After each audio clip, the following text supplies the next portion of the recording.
ప్రభువైన యేసుక్రీస్తు ప్రశస్తమైన నామంలో మరొకసారి మనం కలిసి దేవుని వాక్యాన్ని ధ్యానించడానికి మహాగణుడు మన రక్షకుడైన యేసు ప్రభు ఇచ్చినటువంటి శ్రేష్టమైన అవకాశం కొరకై మనం దేవుని స్తుతించబద్ధులమై ఉంటున్నాం. ఈ దినాన దేవుని వాక్యంలో నుండి కొన్ని సంగతులు మనం ధ్యానం చేద్దాము. హెబ్రీయులకు రాసినటువంటి పత్రిక 2వ అధ్యాయం 1వ వచనాన్ని మన ధ్యాన భాగంగా చదువుకుందాం. కావున మనము వినిన సంగతులను విడిచిపెట్టి కొట్టుకొని పోకుండానట్లు వాటి యందు మరి విశేష జాగ్రత్త కలిగి ఉండవలెను. చిన్న ప్రార్థన చేద్దాం. ఈ వాక్య సహాయం కొరకై మనం ప్రభు యొక్క సహాయం నిమిత్తం ప్రార్థన చేద్దాం.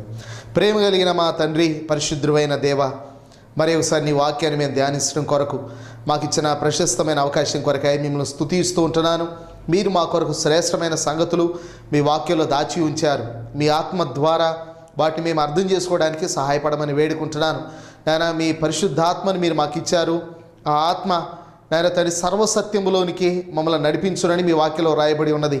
వాక్యం యొక్క సత్యములోనికి మమ్మల్ని నడిపించి వాక్యపు లోతుల్లో ఆధ్యాత్మిక జీవితాలు కట్టుకోవడానికి సహాయపడమని, వినువారికి మేలు కలుగునట్లుగా క్షేమాభివృద్ధికరమైన అనుకూల వచనం మీ దాసుని నోట ఉంచి మీరు మాట్లాడమని యేసయ్య నామములో ప్రార్థించి వేడుకొనుచున్నాం తండ్రి, ఆమేన్.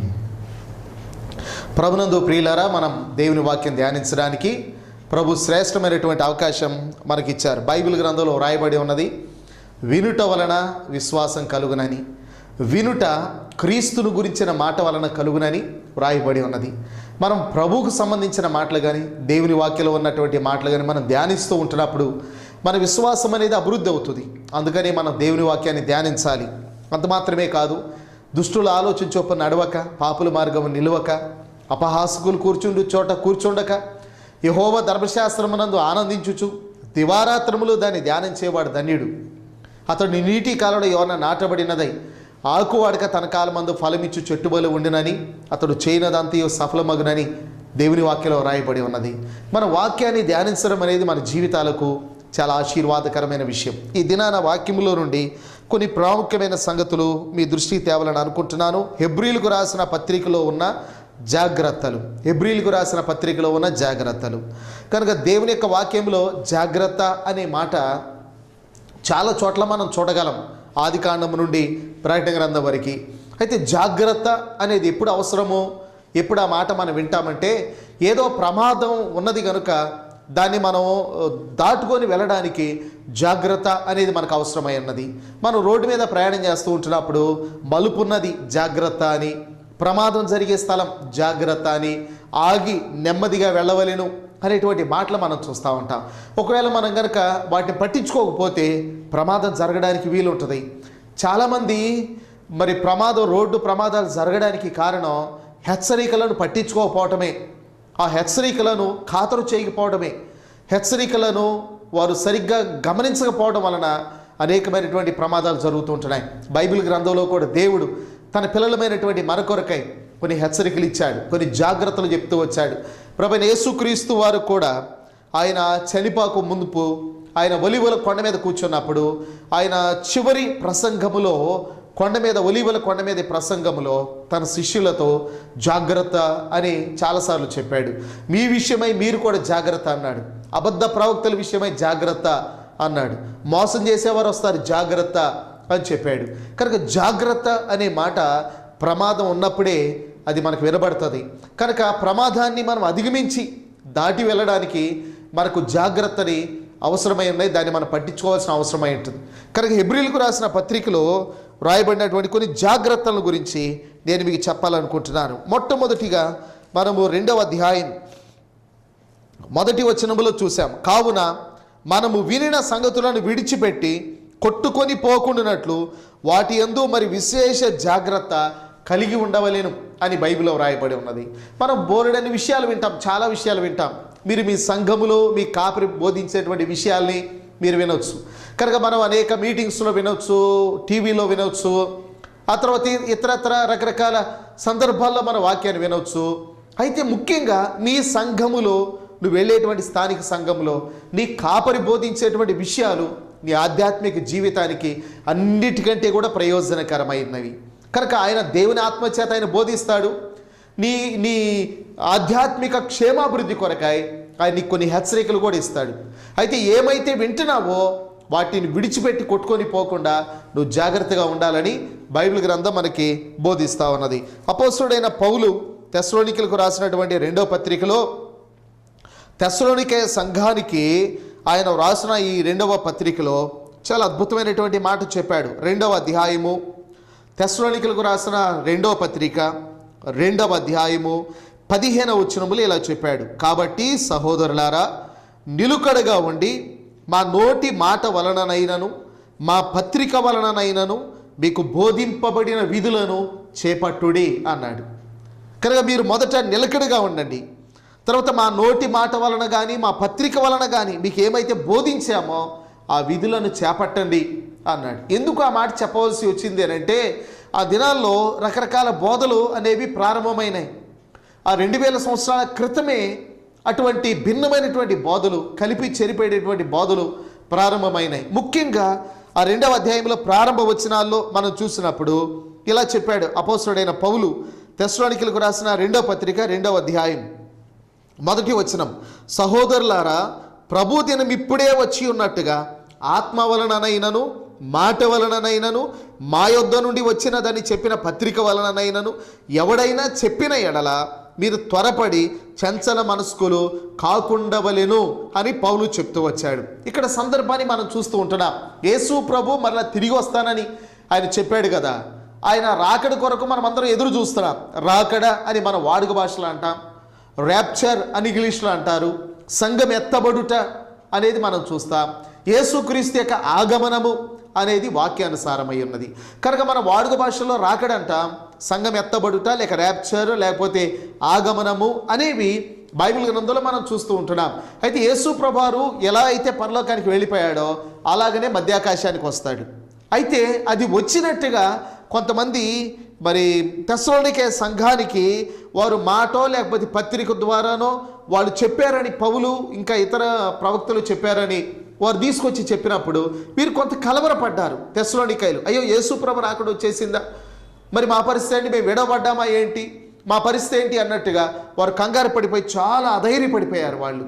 అందుకనే పౌలు అంటాడు కదా, సహోదరులారా, ప్రభు దినం ఇప్పుడే వచ్చి ఉన్నట్టుగా ఆత్మ వలనైనా మాట వలనైనా మా యొద్ద నుండి వచ్చినదని చెప్పిన పత్రిక వలనైనా ఎవడైనాను చెప్పిన ఎడల మీరు త్వరపడి చంచల మనస్కులు కాకుండవలెను అని పౌలు చెప్తూ వచ్చాడు. నేటి దినాల్లో మనల్ని కలవరపరిచేటువంటి బోధలు ఎన్నో ఉన్నాయి. కానీ మనం మొదటి నుంచి ఏదైతే విని ఏ బోధలో నాటబడ్డామో దానిని కడవరికి మనం చేపట్టవలసిన వారమైంటున్నాం.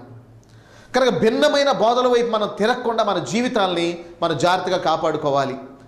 కనుక మన అన్నిటికంటే ముఖ్యమైనది రక్షణ, తర్వాత బాప్తిస్మం, తర్వాత అపోస్తుల బోధ, సహవాసం, రొట్టె విరుచుట, ప్రార్థించుట, ఇవి మనకు అవసరమై ఉన్నాయి. ప్రభుని మనం ఆరాధిస్తూ ఆయన ఆగమనం కొరకు మనం కనిపెట్టుకోవాలి, ఆయన ఎదుర్కోవటం కొరకై.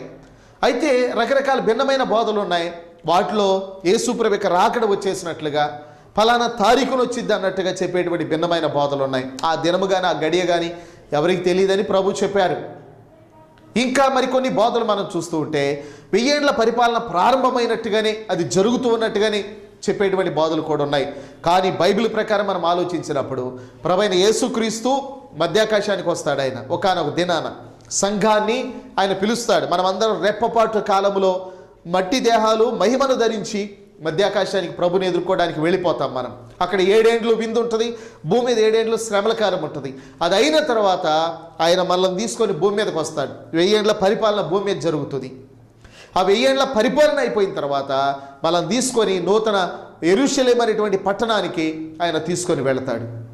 అక్కడ ఆ తర్వాత క్రొత్త ఆకాశం, క్రొత్త భూమి అనేవి ఏర్పడతాయి. ఇవన్నీ కూడా బైబిల్లో జరగవలసినటువంటి విషయాలు. దీనికి భిన్నమైనటువంటి బోధలు, రకరకాల బోధలు నేటి దినాల్లో మనం వింటున్నాం.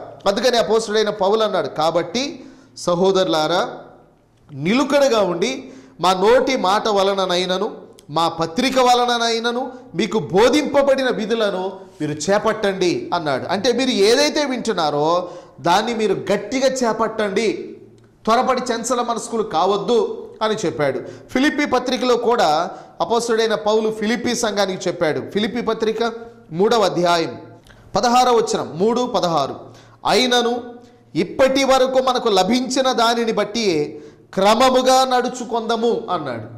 ఇప్పటి వరకు మనకు లభించిన దానిని బట్టి క్రమముగా నడుచుకుందాం. మీకు మీ సంఘములో దైవజనుడు ఎంతవరకు బోధించాడో దానిని బట్టి క్రమంగా నడుచుకో.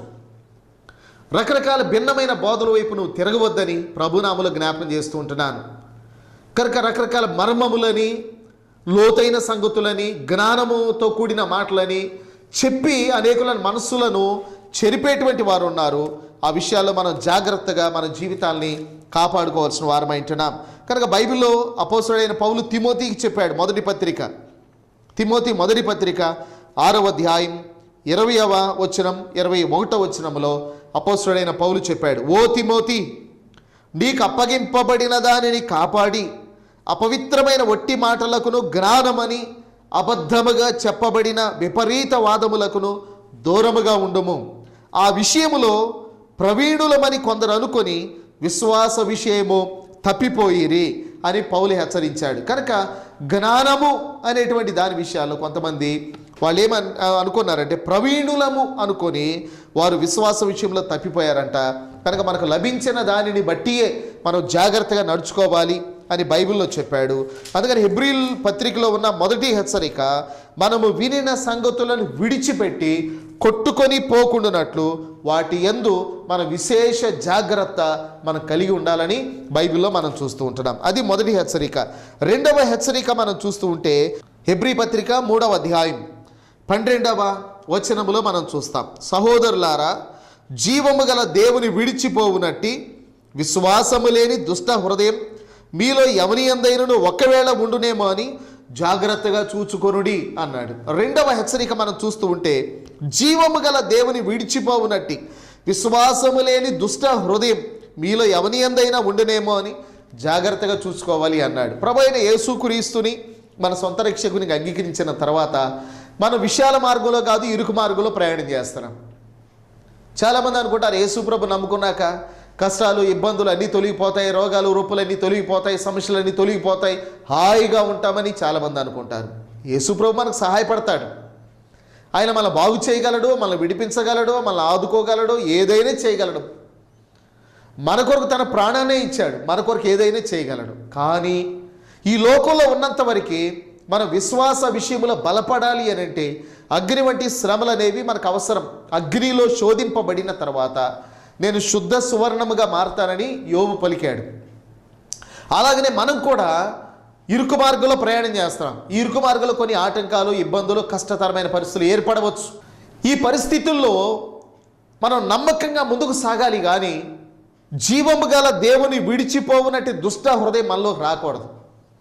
ఏదో చిన్న ఇబ్బంది కలిగిందని చెప్పి మన దేవుని విడిచిపెట్టడం అనేది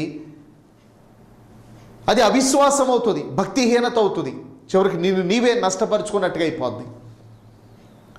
బైబిల్ గ్రంథాలు యేసు ప్రభువారు విత్తు అని ఉపమానం చెప్పారు. కొన్ని విత్తనాలు త్రోవ ప్రక్కన పడ్డాయి, పక్షులు చెతికెళ్ళిపోయినాయి. మరికొన్ని విత్తనాలు రాతి నేల పడ్డాయి, మన్ను లోతుగా లేనందున ఎండరాంగలే మరలా అవి మొలిసినవి, కానీ అవి ఎండరాంగలే వాడిపోయినాయి.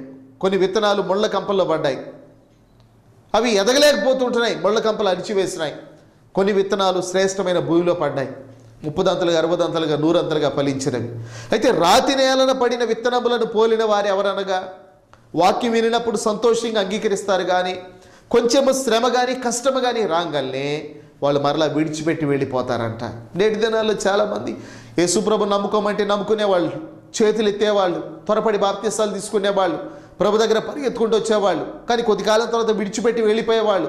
విడిచిపెట్టి వెళ్ళిపోయేవాళ్ళని ఎంతోమందిని చూస్తూ ఉంటున్నాం. దేమ యెహోలోకాన్ని స్నేహించి మరి పౌలుని విడిచిపెట్టి వెళ్ళిపోయినట్టుగానే చిన్న చిన్న ఇబ్బందులు కలగంగానే, ఆటంకాలు కలగంగానే ప్రభుని విడిచిపెట్టి ఎవరున్నారు. కానీ బైబిల్లో మనం చూస్తే ప్రభు చెప్పాడు, మరణం వరకు నమ్మకంగా ఉండు, నేను నీకు జీవ కిరీటం ఇస్తానని చెప్పాడు. అందుకనే పౌలు అంటాడు, శ్రమ అయినా, హింస అయినా, కరువైన, ఖడ్గమైన, వస్త్రహీనత అయిన, ఉపద్రవమైన, దేవదూతలైన, ప్రధానులైన, అధికారులైన, ఉన్నవైనా రాబోవునవైనా, ఎత్తైన లోతైన ఇంకేదైనా సరే క్రీస్తు ప్రేమ నుండి నన్ను ఎడబాపలేదని. మన జీవితాల్లో ఏది ఎదుర్కొన్నా మన ప్రభుని విడిచిపెట్టకుండా మనం అంతము వరకు, కడవరకు ప్రభుని మనం వెంబడించేవారిగా ఉండాలి. ఎందుకంటే ఈ లోకం శాశ్వతం కాదు. బహుగా సుఖపడిన ధనవంతుడు పాతాళముల వేదన పడుతున్నాడు. కష్టాలు అనుభవించిన లాజరు ఈ లోకాన్ని విడిచిన తర్వాత అబ్రహాము రొమ్మున విశ్రాంతిలో, ఆనందంలో ఉన్నాడు. ఈ లోకంలో మనం పడే కష్టాలు శాశ్వతం కాదు. కొద్ది కాలం తర్వాత ఈ లోకాన్ని విడిచిపెట్టి వెళ్ళిపోతాం. ధనవంతుడైనా దరిద్రుడైనా, సుఖపడ్డా బాధపడ్డా లోకాన్ని విడవాల్సిందే. కానీ మనం నిజమైనటువంటి సంతోషం ఉన్నది. అక్కడికి మనం వెళ్ళాలి అంటే ఈ లోకంలో కొంత కష్టతరమైన పరిస్థితులైనా దేవుని కోసం నమ్మకంగా మన జీవితాలు కట్టుకోవాలి. అంతేగాని జీవము గల దేవుని విడిచిపోవునట్టు దుష్ట హృదయం మనలో లేకుండా మనం జాగ్రత్త పడాలి. కొంతమంది కష్టాలు కలిగినవని దేవుని విడిచిపెట్టేవారు ఉన్నారు. దానిని బట్టి ఇక్కడ హెబ్రీ గ్రంథకర్త చెప్తూ ఉంటున్నాడు, సహోదరులారా, జీవము గల దేవుని విడిచిపోవునట్టి మరి దుష్ట హృదయం మీలో ఎవని ఎందైనా ఉంటుందేమో మీరు జాగ్రత్త అని చెప్తూ వచ్చాడు. కానీ దేవుని విడిచిపెట్టకుండా మనం హత్తుకొని ఉండేవారిగా ఉండాలి. బైబిల్ గ్రంథంలో చూస్తే రూతు నయోమిని వెంబడిస్తూ ఉంది. ఓర్ప, రూతు నయోమిని వెంబడిస్తున్నారు. కొంచెం దూరం వచ్చిన తర్వాత నయోమి మరలా అన్నది, నా కుమార్తెలారా, మీరు వెళ్ళిపోండి మీ తండ్రుల దగ్గరికి, మీ తల్లుల దగ్గరికి, మీ దేశానికి, మీ ప్రజల దగ్గరికి వివాహాలు చేసుకొని హాయిగా ఉండండి. నేను ముసల్దాన్ని కదా, నాతో ఎందుకు ఇబ్బందులు అన్నట్టుగా మాట్లాడింది. రూతు గ్రంథంలో చూస్తాం.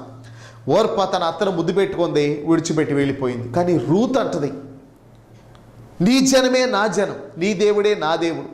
నీవెక్కడ మృతి నొందుతావో నేను అక్కడే మృతి నొందుతాను. నీవెక్కడ పాతి పెట్టబడతావో నేను కూడా అక్కడే పాతి పెట్టబడతాను.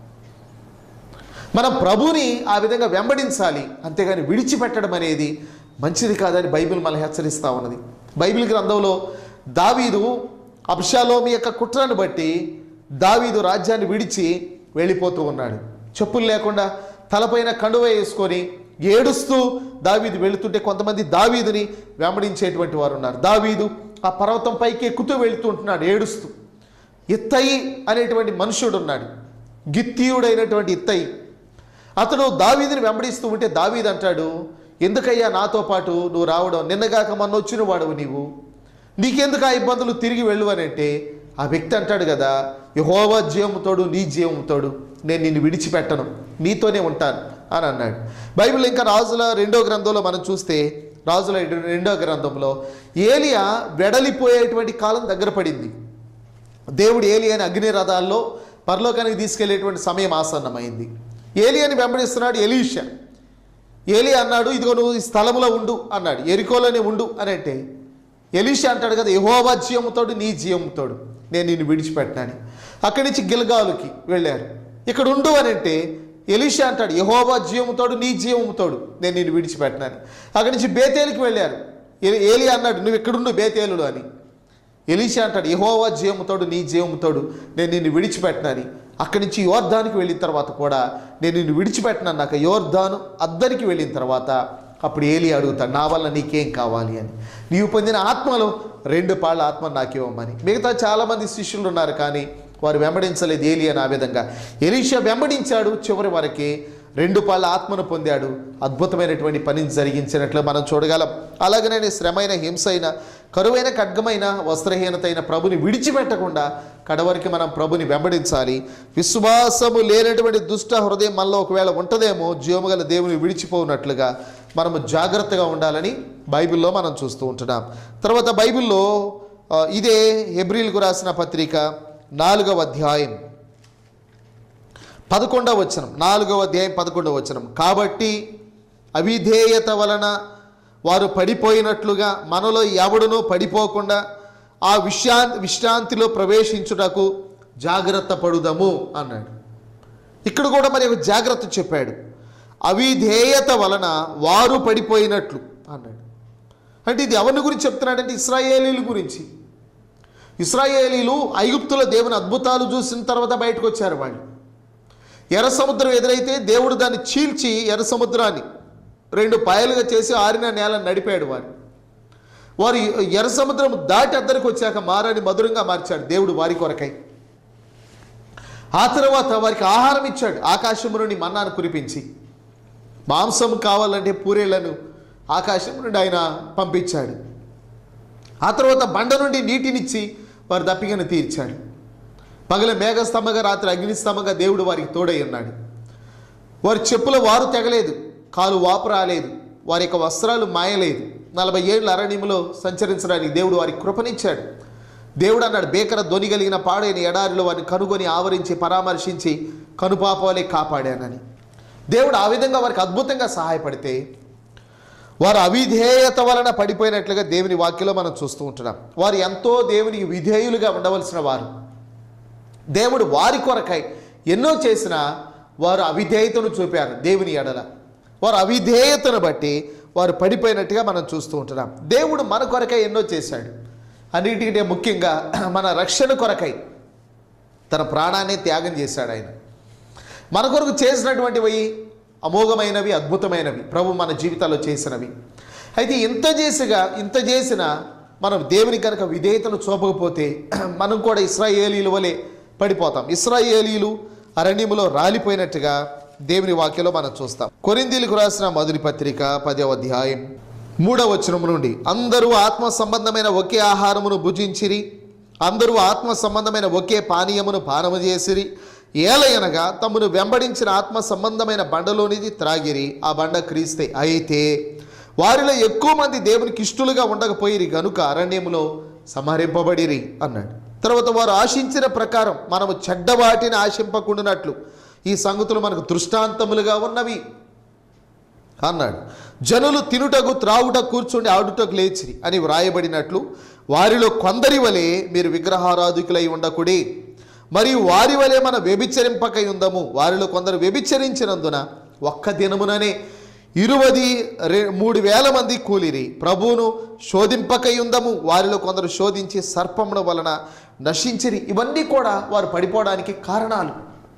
వారు అవిధేయత వలన పడిపోయారు. ఇశ్రాయేలీయుల జీవితం మనకి హెచ్చరిక. యుగాంతమందున్న మనకి బుద్ధి కలగడానికి ఈ సంగతులు వ్రాయబడ్డాయి. కనుక మనం ప్రభుని వెంబడిస్తూ ఉండగా పడిపోకుండా మనం జాగ్రత్త పడాలి. ఒకవేళ మనం ఏదైనా బలహీనతలో ఉంటే ఏ స్థితిలో ఉన్నామో మనం తెలుసుకొని మరలా లేచి మన విశ్వాస జీవితాన్ని కొనసాగిస్తూ దిద్దుకొని దేవుణ్ణి మనం అనుసరించాలి. కనుక పడిపోకుండా జాగ్రత్త పడుడి అనే మాట మనం చూస్తూ ఉంటున్నాం. అపోస్తలుడైన పౌలు గలతీ సంఘం పడిపోవడానికి కారణం చెప్పాడు. గలతీ పత్రిక 5వ అధ్యాయం 7వ వచనం 5-7, మీరు బాగుగా పరిగెత్తుచుంటిరి, సత్యమునకు విధేయులు కాకుండా ఎవడు మిమ్మల్ని అడ్డగించాను అన్నాడు. సత్యమునకు విధేయులు కాకుండా ఎవడు మిమ్మల్ని అడ్డగించాడు అంటే వారు బాగా పరిగెత్తున్నారు విశ్వాస జీవితంలో, కానీ వారు పడిపోవునట్లుగా ఒక దుర్బోధ వారిని ఆటంకపరిచినట్టుగా దేవుని వాక్యంలో మనం చూస్తూ ఉంటున్నాం. ఇంకా పౌలు అన్నాడు, ఈ ప్రేరేపణ మిమ్మల్ని పిలుచుచున్న వాని వలన కలుగలేదు, పులిసిన పిండి కొంచెమైనా ముద్దంతయు పులియ చేయును అన్నట్టుగా వారు పడిపోవడానికి ఒక దుర్బోధ కారణం. అలాగునని మన విశ్వాస జీవితపు పరుగు పందెంలో ముందుకు వెళుతూ ఉంటుండగా మనం పడిపోకుండా జాగ్రత్త పడాలని బైబిల్ మనలను హెచ్చరిస్తూ ఉన్నది. కనుక ఈ హెబ్రీయులకు రాసిన పత్రికలో జాగ్రత్తలు మనం చూస్తూ ఉంటున్నాం. 3వదిగా పడిపోకుండా జాగ్రత్త పడాలి అనే మాట మనం చూస్తూ ఉంటున్నాం. 4వదిగా 8వ అధ్యాయం, హెబ్రీయులకు రాసిన పత్రిక 8వ అధ్యాయం 5, మోషే గుడారము అమర్చబోయినప్పుడు కొండ మీద నీకు చూపబడిన మాదిరి చొప్పున సమస్తమును చేయుటకు జాగ్రత్త పడుము అన్నాడు. కొండ మీద నీకు చూపబడిన మాదిరి చొప్పున సమస్తమును చేయుటకు జాగ్రత్త పడుము. ఇక్కడ జాగ్రత్త అనే మాట ప్రత్యక్షపు గుడారమును చేసే విషయంలో దేవుడు మోషేకు చెప్పిన మాట. కొండ మీద తీసుకెళ్ళి దేవుడు మోషేతో చెప్పాడు, ఇదిగో నువ్వు చూస్తూ ఉన్నావు కదా ఈ పరలోక సంబంధమైన గుడారమును, దాని ప్రకారము చేయడానికి జాగ్రత్త. అంటే ప్రత్యక్షపు గుడారాన్ని ఎలా పడితే అలా చేయకూడదు, మోషే ఏదైతే చూచాడో దాని ప్రకారం చేయాలి అని దేవుడు చెప్పినట్టుగా బైబిల్లో మనం చూస్తూ ఉంటున్నాం.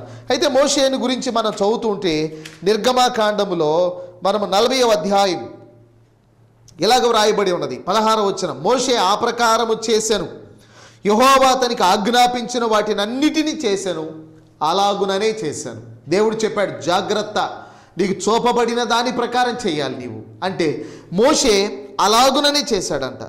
ఆ తర్వాత 22వ వచనం, మరియు యెహోవా మోషేకు ఆజ్ఞాపించినట్లు అతడు ప్రత్యక్షపు గుడారములో మందిరము యొక్క ఉత్తర దిక్కున అడ్డతెరకు వెలుపల బల్లను ఉంచి యెహోవా సన్నిధిని దాని మీద రొట్టెలను క్రమముగా ఉంచాను అని మనం చూస్తూ ఉంటున్నాం.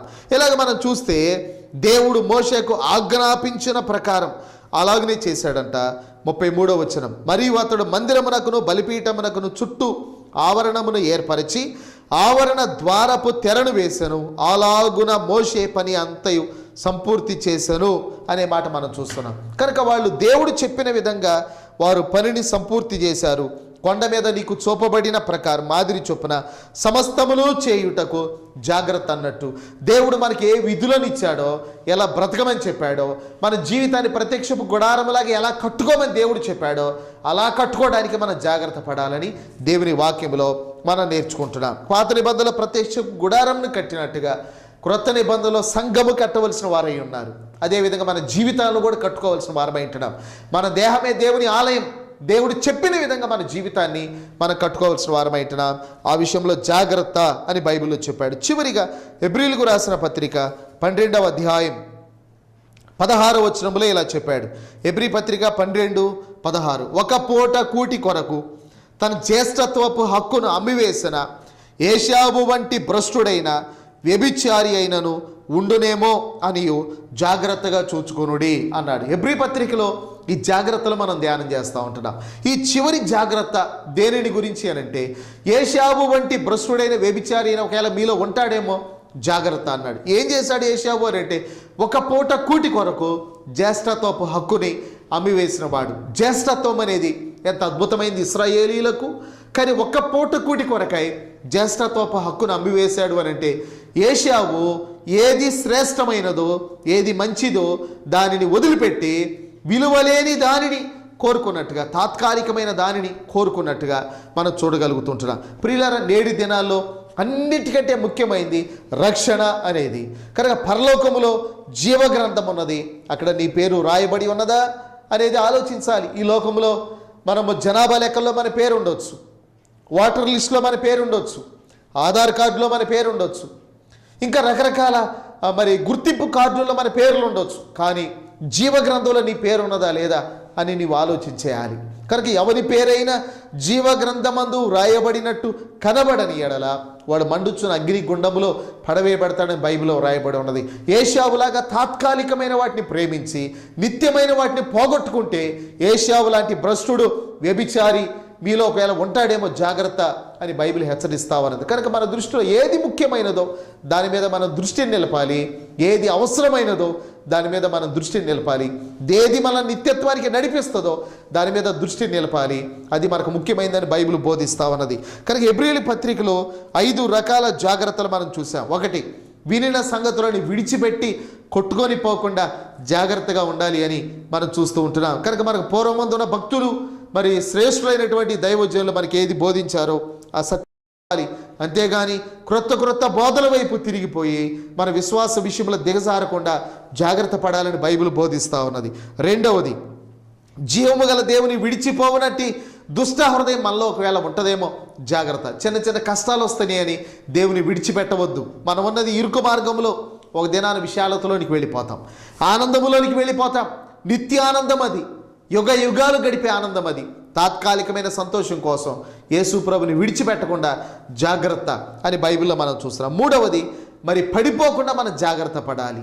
కనుక ఇశ్రాయేలీలు దేవుడు వారి కొరకు ఎన్ని చేసినా వారు అరణ్య యాత్రలో అవిధేయులై వారు పడిపోయినట్టుగా మనం పడిపోకుండా జాగ్రత్తగా ఉండాలని బైబిల్లో మనం చూస్తున్నాం. 4వదిగా దేవుడు మోషేతో చెప్పాడు, కొండ మీద నీకు చూపబడిన దాని ప్రకారం సమస్తమును చేయుటకు జాగ్రత్త అని చెప్పాడు. ప్రత్యక్ష గుడారాన్ని ఎలా చేయాలి అని అంటే దేవుడు చూపిన విధంగా చేయాలి. అలాగని దేవుని మందిరాన్ని ఎలా కట్టాలి అంటే దేవుడు చెప్పిన విధంగా. మన జీవితాన్ని ఎలా కట్టుకోవాలి అని అంటే దేవుడు తన వాక్యములో వ్రాసిన ప్రకారం మనం కట్టుకోవాలని బైబిల్ మనకు బోధిస్తుంది. చివరిగా ఏశావు లాంటి భ్రష్టుడైన వ్యభిచారి అయిన ఉంటాడేమో జాగ్రత్త. కనుక తాత్కాలికమైన దాని కొరకాయ విలువైన దానిని పోగొట్టుకున్న ఏశావు భ్రష్టుడిగా ఏమవుతాడు? అశాశ్వతమైన దాని కొరకు శాశ్వతమైన దానిని పోగొట్టుకున్న ఏశావు భ్రష్టుడిగా ఏమవుతాడు? కనుక మన జీవితంలో యెహ సంబంధమైనవి శాశ్వతం కాదు, పరసంబంధమైనవే శాశ్వతమైనవి. వాటిని మనం కోరుకోవాలి, వాటి కొరకు మనం ఎదురు చూడాలి. అందుకని అబ్రహాము మరి దేవుడు దేనికి శిల్పి నిర్మాణకుడునై ఉన్నాడు, ఆ పునాదులు కలిగిన పట్టణం కొరకు ఎదురు చూసినట్లు మనం దానిని కోరుకోవాలి. యాకోబు ఎలాగ జ్యేష్ఠత్వాన్ని కోరుకున్నాడో అలాగ మనం కూడా పరలోకములో స్వాస్థ్యాన్ని కోరుకున్న వారిగా ఉండాలని బైబిల్ హెచ్చరిస్తూ ఉన్నది. అలా ఉండడానికి ప్రభు సహాయం కొరకు ప్రార్థన చేద్దాం. ప్రేమ కలిగిన తండ్రి, ఈ మాటలు విన్నటువంటి మీ పిల్లలు వారి విశ్వాస భక్తి జీవితాలను కాపాడుకుంటూ నాయన నిత్యత్వం కొరకు ఎదురు చూడడానికి సహాయపడండి. విన్న సంగతులను విడిచిపెట్టి కొట్టుకొని పోకుండా జాగ్రత్త పడడానికి కృపనివ్వండి. వారు వెళుతున్నటువంటి స్థానిక సంఘాల్లో వారు బలమైనటువంటి సాధనాలుగా ఉండడానికి వారికి కృపనివ్వండి. వారి కుటుంబాలను వర్ధిల్ల చేయమని యేసయ్య నామములో ప్రార్థించి వేడుకొనుచున్నాం తండ్రి. ఆమేన్. Praise the lord.